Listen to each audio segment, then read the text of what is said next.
చెప్పి చేయలేదు. But game is getting tough day by day. రోజులు సపోర్ట్ చేసుకుంటా వెనకాల వేసుకుంటా వచ్చాను సార్. బట్ నేను కూడా రేజ్ చేయాలి సార్. ఇప్పుడు నా పక్కన ఉండుకుంటా నేను సపోర్ట్ చేస్తే ఇక్కడ నేను ఐఎమ్ ఎప్పుడు స్ట్రాంగ్ అవుతుంది సార్. నాట్ అండ్ కంట్రోల్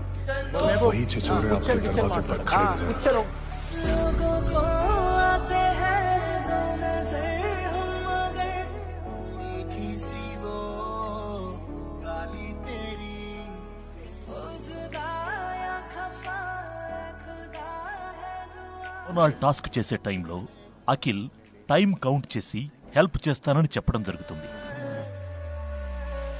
मेरी जिंदगी सवारी मुझको गले